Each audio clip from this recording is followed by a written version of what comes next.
Chargesheet প্রকাশ করলেন রাজু ব্যানার্জি। হুগলি জেলার শ্রীরামপুর লোকসভার অন্তর্গত 5টি বিধানসভার চার্জশিট প্রকাশ করলেন রাজ্য বিজেপির সহ সভাপতি রাজু চক্রবর্তী। শ্রীরামপুর জেলা বিজেপি পার্টি অফিসে ডোমজুর, উত্তরপাড়া, চাপদানি, চণ্ডীতলা, জাঙ্গিপাড়ার প্রশাসনের নানান কাজের সমালোচনা করে এই চার্জশিট প্রকাশ করা হলো। তিনি দাবি করেন, এপ্রিলের পর আর মমতা বন্দ্যোপাধ্যায়ের সরকার থাকবে না, তারপরেই এই বিভিন্ন সমস্যাগুলি থেকে রাজ্যবাসীকে বিজেপি মুক্তি দেবে। যুবসাথী নিয়েও এদিন বিস্ফোরক তিনি। দেখুন, একটা জিনিস তো পরিষ্কার হয়ে গেছে, শিক্ষিত বেকার যুবকরা কি করছে এখন?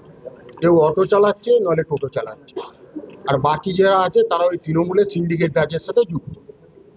আর বাংলার মানুষকে ধোকা দেওয়ার একটা প্রচেষ্টা হচ্ছে, বাংলার যুব সমাজকে প্রচেষ্টা হচ্ছে ধোকা দেওয়ার। 15 বছর ঘুমাচ্ছিলেন, একটা ইন্ডাস্ট্রি নেই, একটা শিল্প নেই। আর তিনি বাজেটে, আপনি দেখুন, তিনি বুঝে গেছেন আগামী দিন কি হতে চলেছে।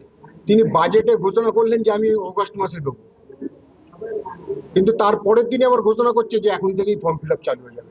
এবার কত ফর্ম ফিল আপ হবে, কত লোক টাকা পাবে, এটা কেউ জানবে না। এটা আগেও করেছিল, মধ্যিখানে বন্ধ হয়ে গেছে। শ্রীরামপুর থেকে ব্যুরো রিপোর্ট, খবর নিউজ 6।